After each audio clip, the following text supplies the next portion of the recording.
souhaitons la bienvenue, monsieur le service civil pour la paix qui vous accueille ici.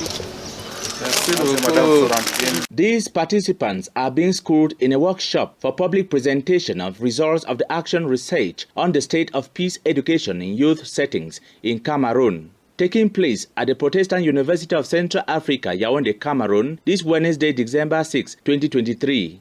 Holding under the patronage of Cameroon's Minister of Youth Affairs and Civic Education, Monona Futsu. I call on all stakeholders at all levels to get more involved in all peace-building activities to better identify the difficulties encountered and envisage effective solutions that will make our country, Cameroon, the haven of peace and hospitality to which we all aspire. The advocacy of peace education in youth settings is therefore aimed at finding out some of the causes of youth violence, as Professor Celestine Tago, a scientific coordinator of this workshop, now explains. What brought you to violence, let it be structural violence or psychological violence, is joblessness and the lack of professional training and skill for them to integrate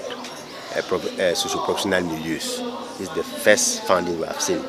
The second one is also the lack of not only theoretical but practical skill in conflict management. So when youths are confronted with in conflict situation, they are prompted to use violence, but they don't know that we can solve problem by dialogue, negotiation without violence.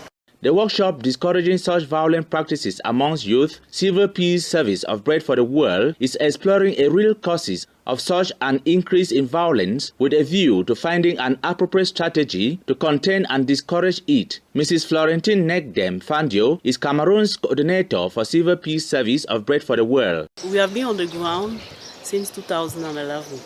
So we have 17 partners around Cameroon who have been working. 2/3 of the partners are working with youth. So what they have been doing is that they have been reinforcing the leadership of youth. They have been working with them on non-violent communication, and we have also been working in schools. We have peace clubs.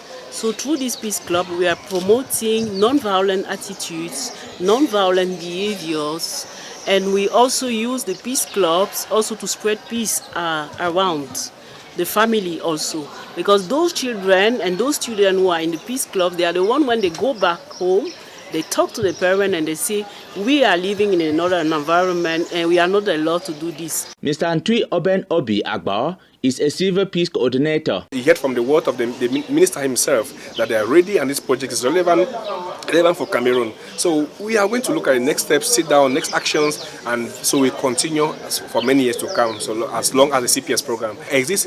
These participants are therefore working out various ways to produce relevant information to help education to be taken into account in formal and informal educational settings as the ideal socialization framework for increasingly violent young people. For together, we can build a peaceful society, and the time to act is now.